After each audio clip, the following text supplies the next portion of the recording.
Listo. Buenas tardes chicos, aquí es el segundo video de lo que les estaba comentando del tema ahora de las texturas rápidamente. Pues para dar texturas pues nos podemos auxiliar de líneas, puntos y dependiendo de la cercanía de estos elementos es como podemos obtener diversos como grados de profundidad o sí, de profundidad, de densidad, ¿no? O sea, por ejemplo, si solamente manejamos unas líneas horizontales o verticales, pues obtiene como una textura pues sencilla. En cambio, si mezclamos el tipo de líneas verticales y horizontales, se vuelve una textura más densa. Y si le agregamos en diagonal o repetimos los más horizontales con más verticales, pues obviamente obtenemos una textura un poquito más pesada, ¿no? Específicamente el hecho de, bueno, la técnica de utilizar líneas para dar textura o volumen se le llama ashurado, así como se escribe aquí, ashurado. Eso se los había comentado el día sábado. Y también tenemos otra que es por medio de puntos. Igual aquí como se puede apreciar, entre más cercanos sean los puntos uno respecto al otro, pues igual se obtiene una textura más densa y esta técnica se llama puntillismo. Pasando ya dejando de lado como estas las dos técnicas pues más utilizadas, más sencillas, pues tenemos unas texturas que ya no son tan esquemáticas como esta de aquí, sino que ya intentan pues emular algo real, ¿no?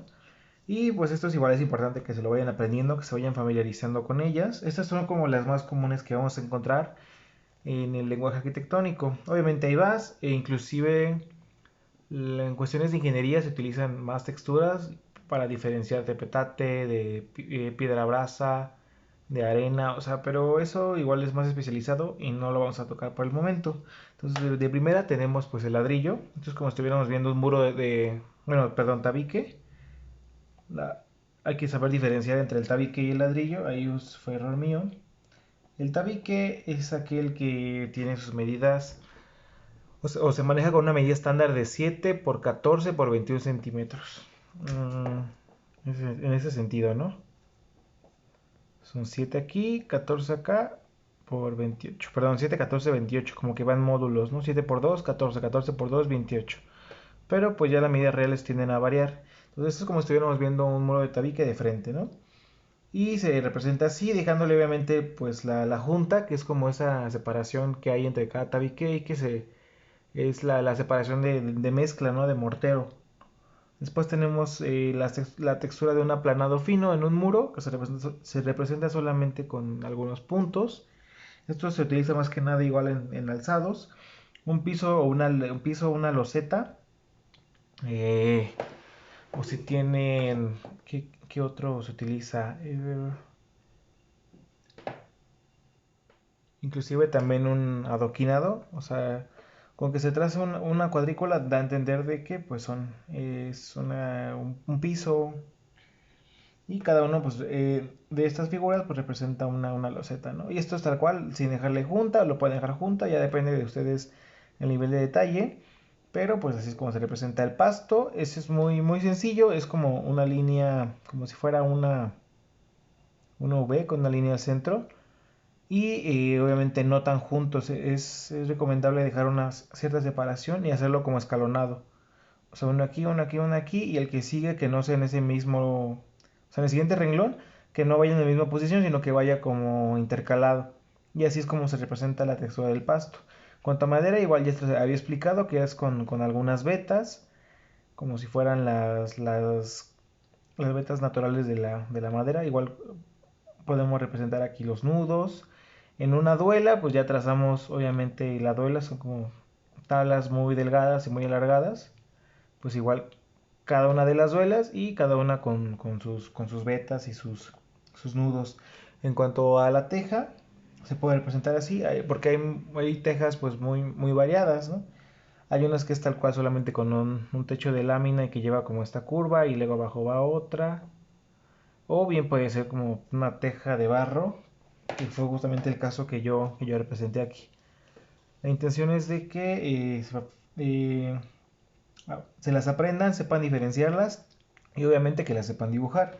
El concreto es parecido a la del aplanado, solamente que aquí le agregamos como figuras irregulares un poquito más grandes, haciendo alusión a que a que esos pedazos son la grava. ¿Por qué? Porque el concreto, es importante que sepan diferenciar el cemento del concreto. El cemento es ese agregado fino, que es volátil, el polvo tal cual, el color grisáceo o blanquecino, dependiendo si es concreto, si es cemento blanco.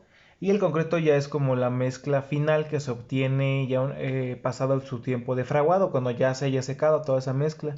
Y esta mezcla pues puede contener, bueno, contiene el cemento como tal, que es el polvo fino, obviamente otro agregado fino que es la arena y otro agregado grueso que en este caso sería la grava. Y también puede llevar, en este caso, hay tipos de concreto que llevan piedras como de bola, pueden ser piedras de río, pero bueno, en este caso ya se representa, ¿no? Con estas figuras. Y esta sería la textura del concreto. Para el agua, son unas líneas verticales similares a las del achurado, solamente que procurando hacerlas como con cierta curvidez, por así definirlo. Y igual poniendo algunos puntos. El vidrio es igual, es muy común, que solamente están como algunas líneas en diagonal en el elemento, como haciendo alusión como al reflejo, ¿no? Al efecto del rebote de la luz en el vidrio. El tepetate, este sí tiene como su chiste, porque son tres líneas en un sentido diagonal, tres líneas en el otro, tres líneas en un sentido, tres líneas en el otro. Y así prácticamente hasta llenar todo el patrón. Y este es utilizado más como se representa el corte, un corte longitudinal o un corte transversal de un proyecto. Pues obviamente también en la representación de ese corte también indicamos pues el corte del suelo o de la parte como de tierra que se utilizó para la compactación. Entonces, como por lo regular este petate, eh, pues lo dibujamos. Hagan de cuenta que este es mi corte, aquí está mi casita, aquí está la persona, entonces aquí abajo va a ir la textura del tepetate, ¿no? Igual más adelante conforme vayamos avanzando en el curso, les voy a mostrar algunos ejemplos de su utilización. Y pues también se me andaba pasando, es el último más no el menos importante, que es la piedra, ¿no? Una piedra brasa, pues esto puede representar un muro de piedra, igual si quieren darle textura a ciertos elementos, para enriquecer la textura, hacerlo un poquito más interesante, o con puntos, ponerle algunos puntos, o remarcar algunos elementos en específico, haciendo alusión a esto de lo que les mencionaba en el otro video, de los elementos que están más cerca del resto. Entonces, para detallar un poquito más las texturas. En general, pues son estas las que vamos a utilizar en el transcurso del curso. Igual apréndanselas, practíquenlas, así como yo. Tracen una serie de varios cuadrados y pues ustedes siéntanse libres de dibujar. No necesariamente deben de ser con escuadra o con regla, lo importante es que aprendan a soltar un poquito su mano. Entonces ya tenemos la parte de las texturas. Espero que haya quedado un poquito claro. Si tienen alguna duda, como ya les comenté, igual siéntanse libres de preguntar. Entonces borramos esto. Y ahora sí pasamos al tema que nos quedó pendiente el día de ayer. Déjenme borrar esto de acá. Que es el dibujo con instrumentos, ¿no? Les comentaba sobre las escuadras. De hecho, me costó un poquito encontrar las mías porque ya ha pasado pues, bastante tiempo desde que no las utilizo. Pero si las presento, son de este tipo. Como ya les he mencionado, son de acrílico, que es un plástico transparente. En este caso son escuadras sin bisel. ¿Qué es el bisel? Pues solamente es como el perfil del acrílico. Por ejemplo, esta es una escuadra transparente. Espero que se pueda definir. Y si lo acerco a la cámara, podemos ver de que o sea, es tal cual el trozo de acrílico cortado. Y el bisel se refiere a que, en este caso, por ejemplo, la sección de mi escuadra es así, recta. Y el biselado es que se le hace como un pequeño saque a la sección. ¿Esto por qué? Porque luego hay un error, pues, bueno, es más que nada cuestión de cuidado. De que trazamos una línea y luego cuando movemos la escuadra pasa esto, se chorrea la tinta. hacemos esto, o para el otro lado, entonces pues ya movimos así, ¿no? Entonces el bisel o el biselado en este caso ayuda a que pues, cuando dibujemos, hagan de cuenta que este es pues mi estilógrafo, aquí en diagonal. Cuando dibujemos y arrastremos, pues la tinta que sea liberada por el dibujo no está en contacto con el plástico, como en este caso. De hecho, si se dan cuenta, ya hasta se manchó. Entonces, lo que hace esto es ayudar a que no pasen este tipo de errores que luego son muy molestos porque ya estamos en la parte final de nuestro plano a mano y se nos chorrea la tinta o la escuadra nos juega ahí una mala pasada. Entonces, el mencionar esto no es para que ustedes se consigan unas escuadras biseladas, de hecho solamente es por la cuestión de la descripción de los tipos de escuadras. Bueno, esta es mi escuadra de 45 grados, 45, 45 y 90. Y también está mi escuadra de 30 grados, 60 y 90, ¿no? En este caso aquí están las dos. Tal cual así viene este paquete. De entrada, esto pues me ayuda en el dibujo a hacer trazos de líneas, ya sea en los grados en los cuales ya por default están hechas las escuadras o en algún múltiplo de este. Más, déjenme explicarlo para que les quede un poquito más claro, ¿no? Podemos tomar, por lo regular se toma una escuadra base, que suele ser, bueno, cualquiera de las dos escuadras sirve como escuadra base. Tomamos nuestra línea de referencia y, por ejemplo, si yo quiero trazar una línea horizontal, pues obviamente va a ser esta, ¿no? Entonces la trazo, línea horizontal.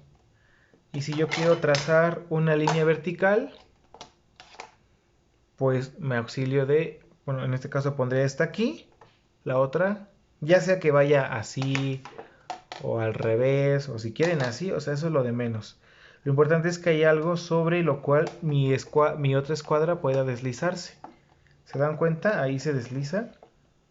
Entonces la muevo a la distancia que yo quiera y trazo una línea vertical.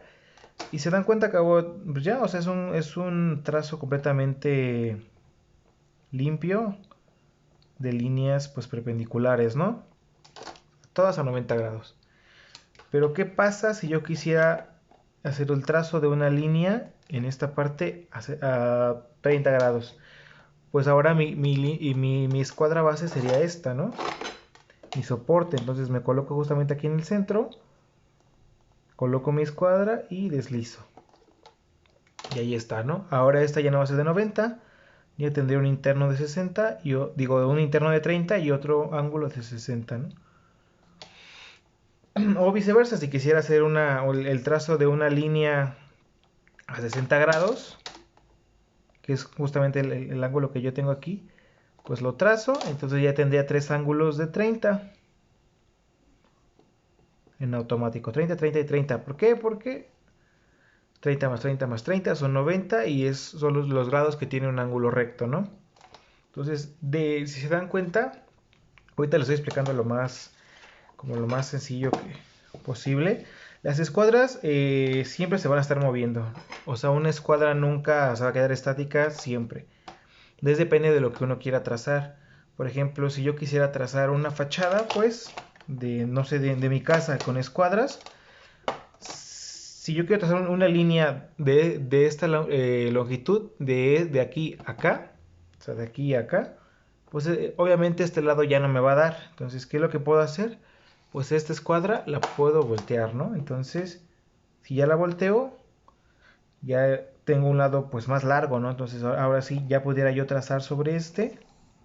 Esta sería como mi línea base, ¿no? Entonces a partir de aquí, por ejemplo, yo lo que haría sería mover esta no la muevo, esta sí ahora.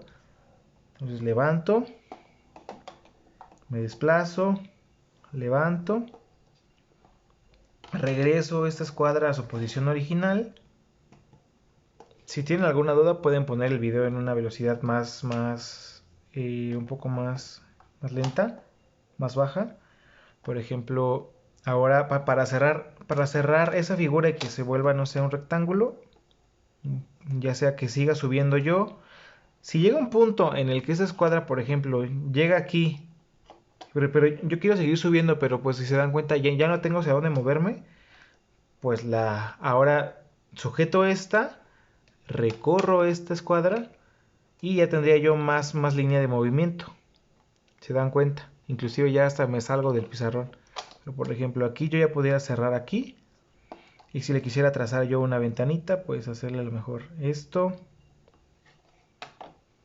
Igual, por ejemplo, ahora esta escuadra va a ser la estática. Puedo trazar así, después moverla. Y ahora ya trazar una línea vertical en ese sentido. Trazar otra línea vertical aquí. Trazar una otra línea acá. Entonces ahora yo ya pudiera decir que esto de aquí van a ser mis ventanas. Ven, si se dan cuenta, se acaba de recorrer la tinta, que es lo que les comentaba del problema con las escuadras que no son biseladas. Pero pues ya depende. En este caso, como el plumón suelta mucha tinta, pues es un poquito más complicado pues, hacer el dibujo de los trazos. Y esta pudiera ser. Yo pudiera yo ya decir aquí de que esta es una ventana, ¿no? Le pongo su textura de cristal. Y a lo mejor aquí decir que esto de aquí va a ser pues un muro de piedra, ¿no? Entonces ahí sus piedritas. Pues todo muy bien, ¿no? Ahí. Rápido, rápido, rápido para que la explicación no sea tan tardada.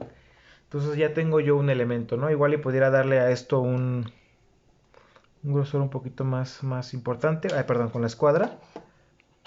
Por ejemplo, con esto. Y con esto de aquí también. Igual acá cerrarlo.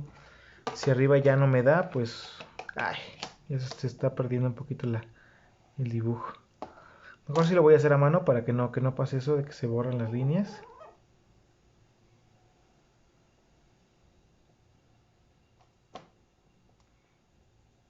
Ya, ¿no? ¿Se dan cuenta? O sea, con las escuadras yo puedo hacer esto. Y si al lado yo quisiera hacer, pues no sé... O sea, ahorita que ya terminé esto, pues ya puedo mover perfectamente mis escuadras y colocármela de este lado, ¿no? Y a lo mejor terminar de dibujar, eh, pues la vista de mi casa. A lo mejor de este lado solamente está pues la puerta y ya no hay más nada, ¿no? A lo mejor está solamente así. Ya tal cual. Ahí está la puerta, ¿no? Y de este lado pues hay un arbolito.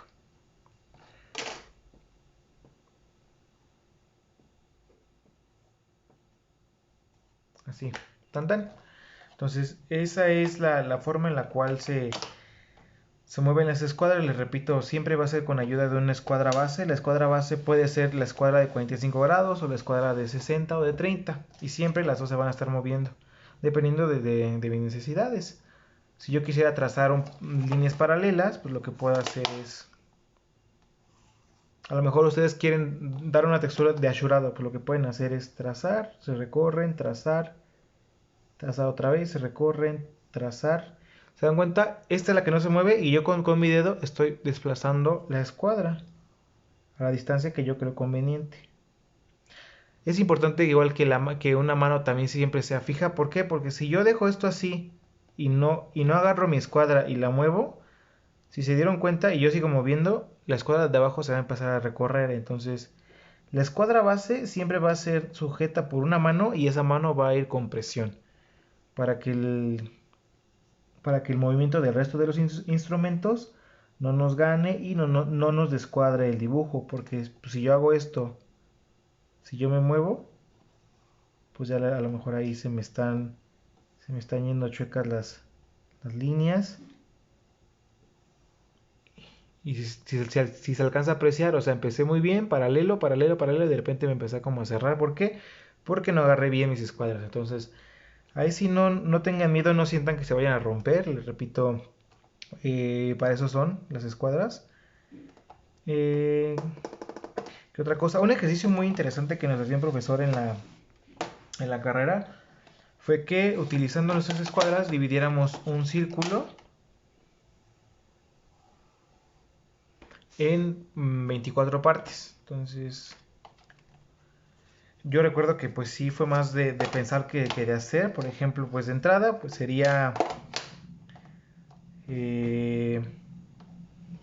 pues partirlo en cuatro, ¿no? así y obviamente así. Y este ejercicio más que nada la intención era pues que sí, que pensáramos cómo utilizar las escuadras para dividir ese círculo, pero lo más importante, de hecho aquí ya hice algo mal, que era nunca levantar una escuadra. Por ejemplo, si yo moví este y luego o sea, moví esta para trazar este punto de aquí, ahora lo que yo tendría que hacer sería, en este caso, preferiría hacerlo así. Nunca levantar, cuando mencioné la parte de nunca levantar, ¿a qué me refiero? O sea, esta yo sí la puedo levantar y acomodarla en la posición que yo quiera, pero lo que yo no puedo hacer es moverlas completamente las dos para empezar a trazar otro ángulo. Eso es lo que yo no debí de haber hecho en aquella actividad. Entonces, lo que yo hice fue volver a bajar esta completa. Después moví esta de 30. Tracé aquí a 30. Tracé del otro lado también a los 30. Se dan cuenta, o sea, una escuadra es la fija, la otra es la que se mueve. Después, ¿a qué ángulo sería diferente? Pues obviamente el de 60, ¿no? El de 60. Aquí lo voy a completar. Y el de 60, ¿no? Y aquí apenas iríamos como la mitad del ejercicio. Ya llevamos 3. 1, 2, 3, 4, 5, 6, 7, 8, 9, 10, 11, 12. Ya dividimos el círculo en 12 partes, ¿no? Y lo interesante era, bueno, pues cómo dividir ahora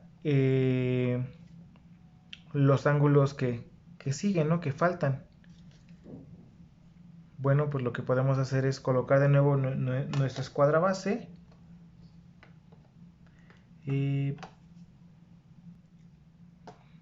Disculpen. Colocar, perdón, le estaba mencionando que era colocar de nuevo nuestra escuadra base. Trazamos esto de aquí. Después colocamos la otra escuadra de este lado. Y trazamos la cara de este lado ahora. Dividimos este de aquí.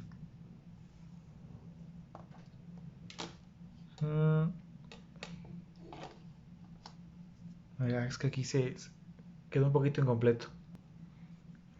Ya ahorita lo moví rápido. Y ahí está, ¿no? Entonces ya terminamos, se dan cuenta.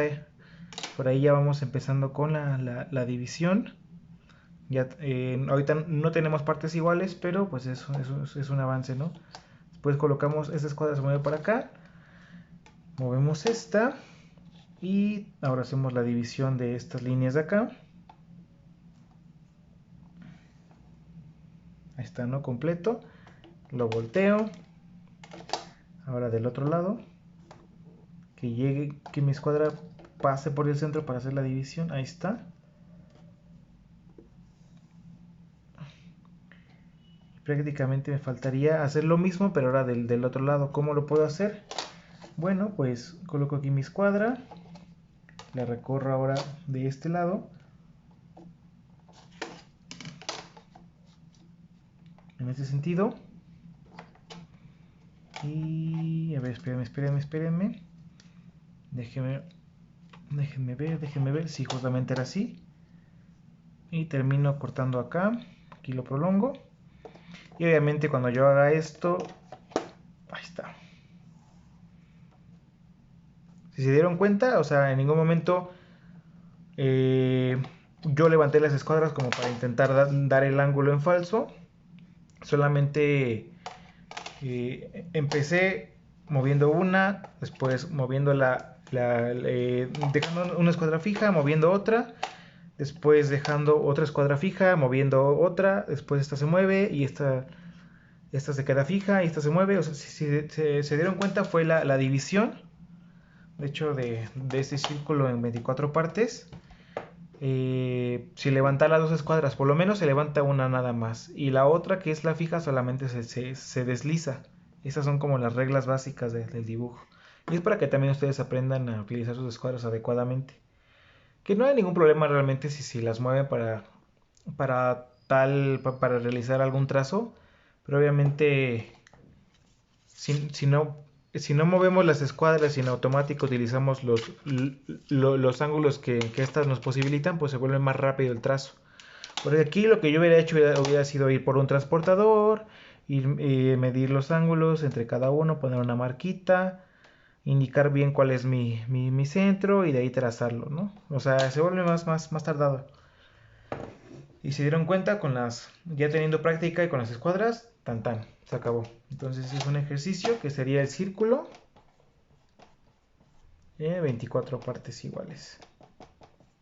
Igual si lo quieren intentar. Y lo que pueden hacer es poner el video a una velocidad muy baja, irlo practicando mientras van viendo cómo fue que yo lo hice. Ustedes ir moviendo sus escuadras, trazarlo, mover la otra y ahora deslizar esta. Y al final cuando las veces que ustedes quieran, para que aprendan cuáles son los movimientos para obtener X ángulo, ¿no? En un trazo. Entonces, les repito, las escuadras no necesariamente deben ser de este tipo. De hecho, estas como son profesionales, cuando se les llama profesionales porque no tienen bisel.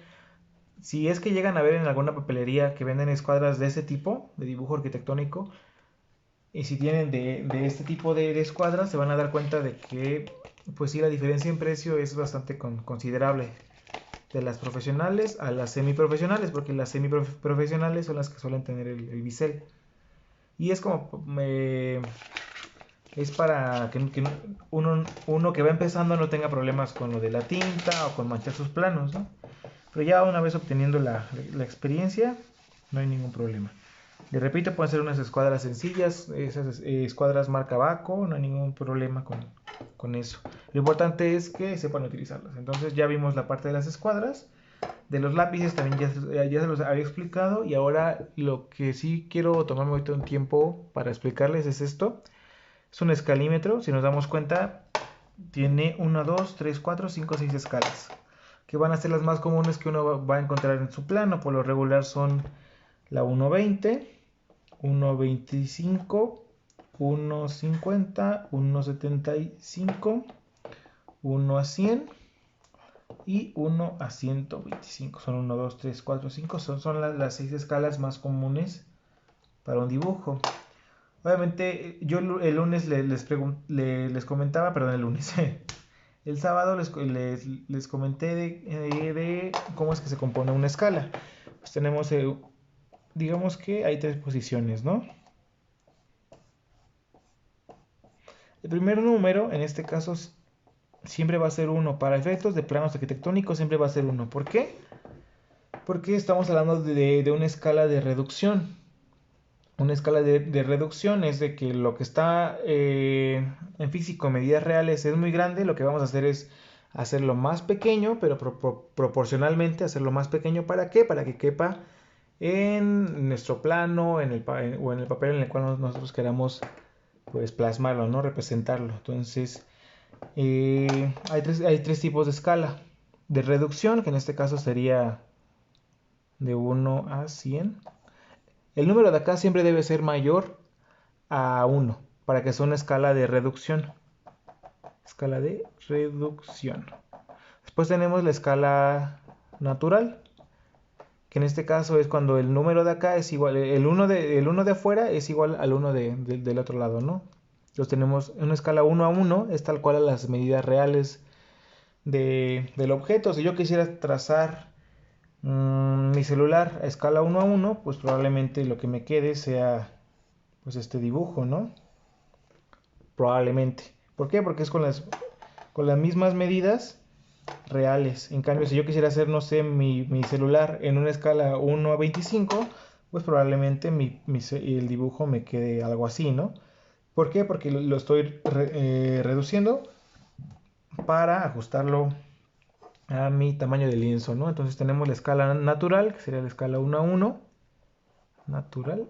Ahí ves que dice natural. Y luego tenemos la escala de ampliación, pero esa escala de ampliación no es utilizada en el rubro arquitectónico. Y en este caso ya tenemos el número de la izquierda es mayor al de la derecha. En este caso ya puede ser, si es una escala 2 a 1 y yo quiero hacer el dibujo de este de este borrador, pues probablemente el dibujo me va a quedar, pues, algo así, ¿no? O no sé, una inclusión más grande. ¿Por qué? Porque es el doble, 2 a 1, o sea, dos unidades de mi dibujo van a representar una unidad del objeto real. Así es como se lee una escala. En este caso sería una unidad de mi dibujo va a representar 100 unidades del objeto real. Ahorita voy a explicar a qué me refiero con eso, pero ahorita rápidamente era para explicar el tipo de escalas. Esta es de ampliación. Les comento que la verdad como en la arquitectura, bueno, en los proyectos arquitectónicos, urbanos, inclusive de ingeniería civil o en dibujo técnico, pues casi todos los dibujos son con escala de reducción de objetos reales a, eh, a una representación pues más pequeña, no más comprensible. Si no, imagínense cuánto papel nos gastaríamos para hacer el dibujo, no sé, de una estufa a escala 1 a 1, pues ahí se los encargo. Entonces tenemos tres tipos de escala, ¿no? ¿Y cómo se lee una escala? El primer número sería nuestra unidad de plano. Unidad de plano.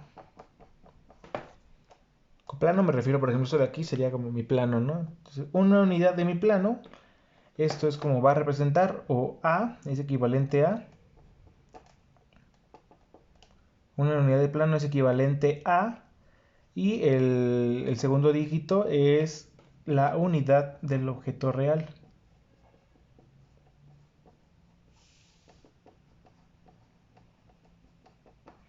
Por lo regular las unidades del plano se tienden a medir en centímetros. Entonces, y la unidad del objeto real de igual forma son centímetros. Entonces, por ejemplo, si yo estoy hablando de una escala 1 a 20, estoy diciendo que, siguiendo esta regla, un centímetro de mi dibujo va a ser equivalente a 20 centímetros del objeto real. Por ejemplo, si yo quisiera dibujar una ventana que tiene 1 metro con 40 centímetros de largo, ¿no? Entonces yo busco mi escala 1 a 20, entonces bueno, con esta forma, si mi objeto real va a tener, ya sea que lo manejen en centímetros o en metros, de igual forma les va a resultar, por ejemplo, yo lo voy a hacer de las dos formas.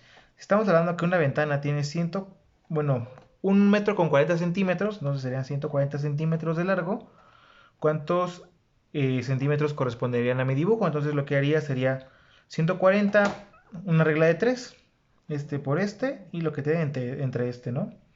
Entonces, rápidamente vamos a ver, calculadora. Bueno, fácil, ya, 7 centímetros. ¿Para qué lo calculamos? Entonces, 7 centímetros de mi dibujo, o sea, aquí ya sería medir con una regla normal. La escala 1 a 100, igual para que sepan, la escala 1 a 100, de hecho ahí se alcanza a ver.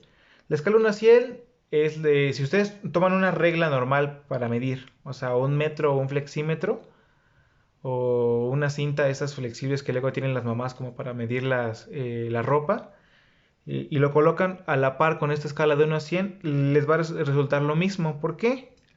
Porque en la escala 1 a 100 tenemos que una unidad de dibujo va a ser igual a 100 unidades del dibujo real, perdón, del objeto real. Entonces, si un centímetro es igual, en mi dibujo, es igual a 100 centímetros del objeto real, pues cuántos, digamos, cuántos centímetros, y bueno, si yo tengo un objeto de 200 centímetros, o sea, de 2 metros, ¿cuántos centímetros de dibujo serían? Perdón, como igual y los estoy confundiendo. Va de nuevo, ¿no? A ver, tenemos la escala 1 a 100. Entonces tenemos que un centímetro equivale a 100 centímetros de mi objeto real, ¿no? Entonces yo tengo un objeto de 2 metros y medio. Entonces tengo de 250 centímetros, ¿no? Entonces igual, siguiendo la regla de 3, sería 250 por 1 entre 100, pues me queda a 2.5. ¿Se dan cuenta? Aquí lo único que hice fue eliminé los ceros y el cero que me quedaba, nada más recorrí el punto. O sea, con este se va y para quitar el segundo, Si aquí hay un punto, lo recorro. Esto es igual matemática pues muy básica. Entonces tenemos que, pues efectivamente, si un centímetro es igual a 100 centímetros, si un centímetro del plano es igual a 100 centímetros del objeto real, pues 2.5 centímetros del dibujo del plano van a ser iguales a 250 centímetros del dibujo, perdón, del objeto real. Es más fácil calcularlo en metros. ¿Por qué? Porque tenemos que un metro, en este caso corresponde a mi unidad, dejémoslo en uno nada más. Una unidad de mi plano es igual a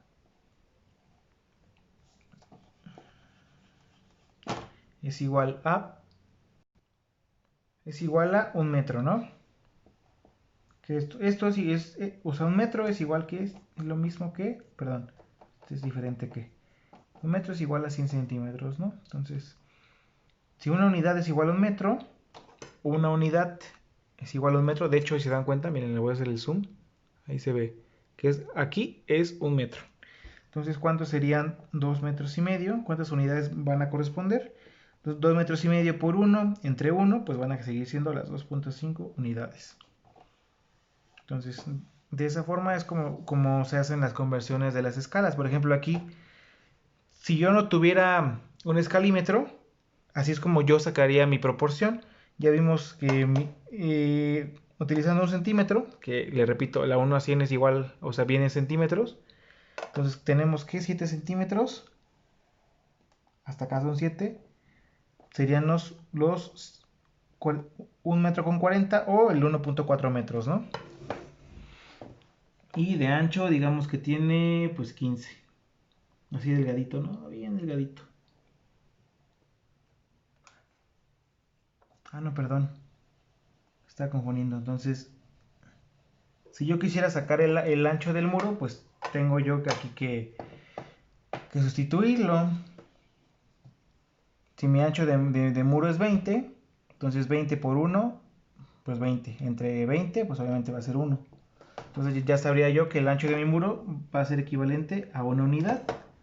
Trazo el ancho de mi muro, lo cierro y ahí está mi ventana. Y para corroborarlo, o sea, la ventaja del escalímetro es que vienen ya pues las escalas, las distintas escalas, pues ya como deben de ir. Quedamos que esta era 1.20, ¿no? Entonces a ver, vamos a buscar la 1.20. Aquí está. Tenemos 1.20, ¿no? Entonces espero que se vea ahí en el plano que se supone que esto de aquí a acá es 1 metro con 40. Si lo colocamos, efectivamente, miren, voy a poner la uña y lo voy a acercar. Ahí fue donde se quedó. Y tenemos que aquí es 1 metro. Tenemos 1 metro con 10, con 20, con 30 y con 40. Entonces justamente sí está escalado. Si se dieron cuenta, esta regla de 3 pues funciona, tiene lógica.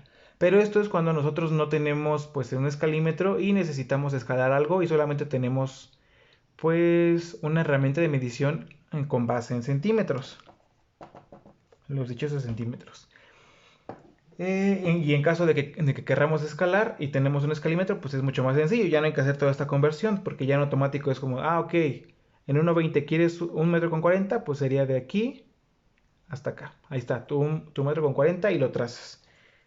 Y, o sea, ya prácticamente con este aparatito no hay ningún, perdón, aparato. Con esta herramienta ya no hay fallo, ¿no? Entonces, así es como se leen las escalas y como las utilizamos en el dibujo arquitectónico. Creo que ya con esto abarqué pues la parte del el uso de instrumentos. Lo que les comentaba del compás, la verdad es que no encontré mi compás. hace años que no lo utilizo. Pero el compás por lo regular se utiliza para el trazo de puertas. Las puertas, como se representan en el dibujo. Porque o sea, si trazamos una planta arquitectónica, si se dan cuenta, pues la mayoría de los elementos son ortogonales. Con ortogonales, ¿qué me refiero? Pues que casi siempre son con ángulos rectos de 90 grados. Y si tenemos pues algunas variaciones con los ángulos, pues no pasa nada. Igual nos auxiliamos con los instrumentos. Ya sea poner directamente la escuadra pues, con con esta inclinación y a partir de aquí pues trazar en perpendicular, ¿no? Ya sea esto o no necesariamente trazar en perpendicular, puede ser trazar eh, teniendo otros ángulos de referencia, pero por lo regular siempre va a ser el instrumento principal que van a utilizar, van a ser sus escuadras y su instrumento de medición, su escalímetro. ¿El compás para qué? De hecho, la intención era que pudieran hacerse de uno y pues obviamente utilizarlo. La principal pues aplicación del compás en el dibujo arquitectónico son propiamente los elementos pues curvos. Si yo aquí tuviera un muro, si esto de aquí fuera curvo, a lo mejor aquí está en mi centro de mi curva y de aquí a acá son 2 metros. Pues obviamente yo tomo mi compás a la escala que está este dibujo, a lo mejor está unos 50. Lo abro a los 2 metros, me coloco en mi centro de mi radio y de ahí pues trazo mi curva, ¿no? De hecho hay algunos compases que tienen que en lugar de ser como solamente el espacio para que uno les meta la mina de grafito, hay algunos que tienen como que está así como la patita está un poquito más mocha y tiene como un espacio, como una argollita y un tornillito, creo que es o de este lado o de este lado, varía el modelo. ¿El tornillito para qué es? Porque eso nos permite pues meter un lápiz o una pluma o un estilógrafo. Ahorita les voy a platicar un poco de los estilógrafos. Y obviamente al atornillar el tornillito pues hacemos presión en el lápiz de forma que este quede firme, que quede sujeto. Entonces ya con esto pues podemos trazar ya sea con lápiz, con pluma y para la aplicación de este tipo de dibujos. Inclusive si yo quisiera trazar aquí una puerta, rápidamente las puertas se representan. Si yo estoy viendo en planta, este es el hueco, ¿no? A lo mejor aquí tengo un escalón. Y aquí va una puerta, pues por lo regular es trazarles el marco. Todas las puertas tienen un marco, que es de donde va sujeta pues la hoja de la puerta. Entonces trazamos completamente la abertura.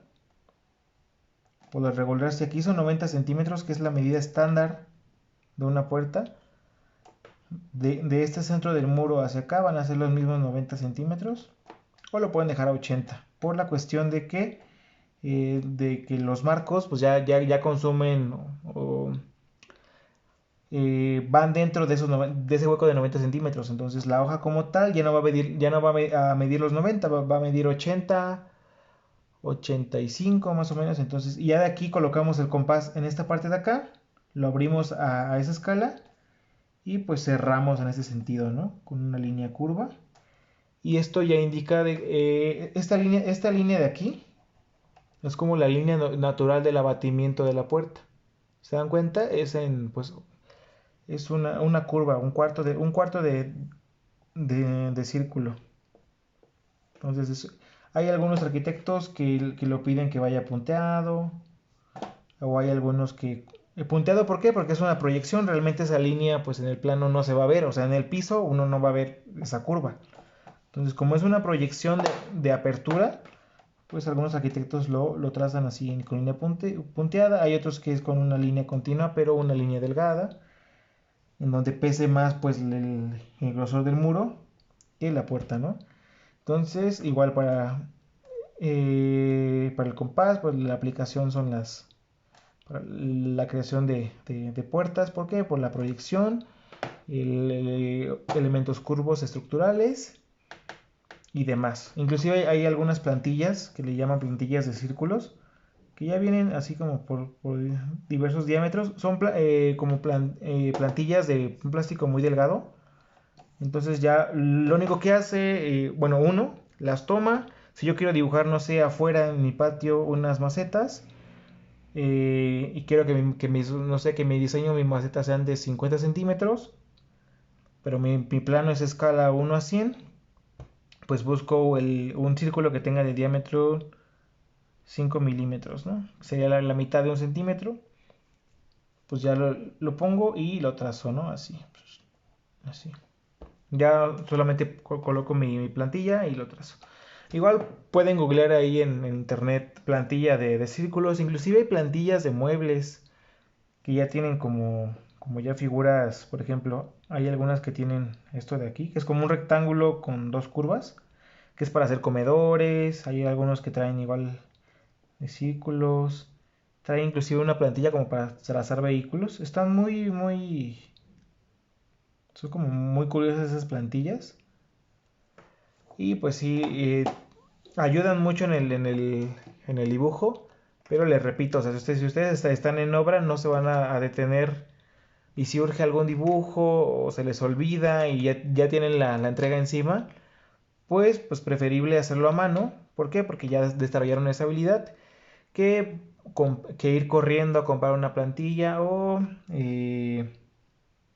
bueno, además del gasto, o precisamente perder tiempo entre que no la encuentro, que se la preste a tal y que ya no la encuentra, ¿saben? Entonces, pues sí, o sea, pues sí son herramientas, instrumentos que no, de mucha ayuda, pero también aprendamos a no depender de ellos. Y pues prácticamente con esto creo que ya, ahora sí, culminaría el tema el temario de la primera clase.